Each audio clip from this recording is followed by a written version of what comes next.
Laslo क्रास्नाहोरकाई। Laslo क्रास्नाहोरकाई Hungary के प्रसिद्ध उपन्यासकार और पटकथा लेखक हैं। उन्हें 2025 में साहित्य का नोबेल प्राइज प्रदान किया गया। नोबेल समिति ने उनके साहित्य को ऐसी दूरदर्शी और प्रभावशाली रचनात्मक दुनिया के लिए सम्मानित किया, जो विनाशकारी भय के बीच कला की शक्ति को फिर से स्थापित करती है। लास्लो क्रास्नाहोरकाई का जन्म 5 जनवरी 1954 को ग्यूल, हंगरी में हुआ था। उनका बचपन हंगरी के उस दौर में बीता जब देश साम्यवादी शासन के अधीन था। उनके शुरुआती जीवन और तत्कालीन राजनीतिक वातावरण का प्रभाव उनके साहित्य पर दिखाई देता है।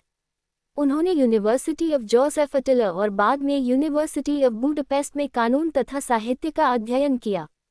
हालांकि उनका वास्तविक झुकाव शुरू से ही साहित्य की ओर था और धीरे धीरे उन्होंने लेखन को अपना मुख्य पेशा बना लिया। उनका पहला उपन्यास सैटर्न टैंगो 1985 था। इसी रचना ने उन्हें हंगरी के साहित्यिक जगत में महत्वपूर्ण पहचान दिलाई। उपन्यास में एक छोटे ग्रामीण समुदाय के बिखरते जीवन, भ्रम, उम्मीद और निराशा को अत्यंत असामान्य शैली में प्रस्तुत किया गया है। उनकी महत्वपूर्ण कृतियों में Satantango, the melancholy of resistance, war और war, Seiobo there below, the world goes on, Baron Wenckheim's homecoming, spadework for a palace शामिल हैं। सैटर्न टैंगो उनकी सबसे प्रसिद्ध शुरुआती रचनाओं में से एक है।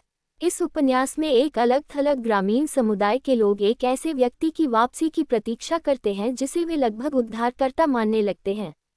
कहानी में भ्रम, सामूहिक विश्वास, निराशा और सत्ता के प्रश्न सामने आते हैं। बाद में प्रसिद्ध हंगेरियन फिल्म निर्देशक बेला टा ने इसी उपन्यास पर आधारित 7 घंटे से अधिक लंबी फिल्म बनाई। उनकी दूसरी प्रसिद्ध रचना द मेलंकोली ऑफ रेजिस्टेंस 1989 है। इसमें एक छोटे शहर में एक रहस्यमय सर्कस के आने के बाद सामाजिक व्यवस्था धीरे धीरे टूटने लगती है। उपन्यास में अराजकता, सत्ता, हिंसा और मनुष्य की सामूहिक मानसिकता का चित्रण किया गया है। क्रास्नाहोरकाई की शैली बेहद विशिष्ट है। उनके वाक्य अक्सर बहुत लंबे और लगातार बहते हुए होते हैं। वे पारंपरिक अनुच्छेद और कथा संरचना को भी चुनौती देते हैं। उनके साहित्य में अक्सर विनाश और अराजकता, अकेलापन, निराशा, सत्ता, कला, सभ्यता का पतन, मानव अस्तित्व जैसे विषय दिखाई देते हैं।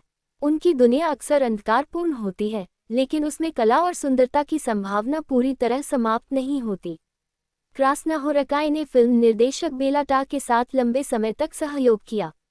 उनकी कई फिल्मों की पटकथा या साहित्यिक आधार क्रास्नाहोरकाई की रचनाओं से जुड़ा रहा। इस सहयोग ने उनकी साहित्यिक दुनिया को अंतर्राष्ट्रीय सिनेमा तक पहुंचाया। नोबेल प्राइज से पहले ही उन्हें कई महत्वपूर्ण पुरस्कार मिल चुके थे। इनमें 2013 बेस्ट ट्रांसलेटेड बुक अवार्ड और 2015 मैन बुकर इंटरनेशनल प्राइज विशेष रूप से उल्लेखनीय हैं। 9 अक्टूबर 2025 को लास्लो क्रास्नाहोरकाई को साहित्य का नोबेल प्राइज देने की घोषणा की गई। नोबेल समिति के अनुसार उनका सम्मान अपोकलिप्टिक टेरर के बीच कला की शक्ति को पुनः स्थापित करने वाले उनके कंपेलिंग और विशनरी ओवरा के लिए किया गया। क्रास्नाहोरकाई ने अपने जीवन का काफी हिस्सा हंगरी से बाहर भी बिताया। उन्होंने जर्मनी, फ्रांस, इटली और जापान सहित विभिन्न देशों में समय बिताया। यात्राओं और अलग अलग संस्कृतियों से उनका संपर्क उनकी बाद की रचनाओं में दिखाई देता है।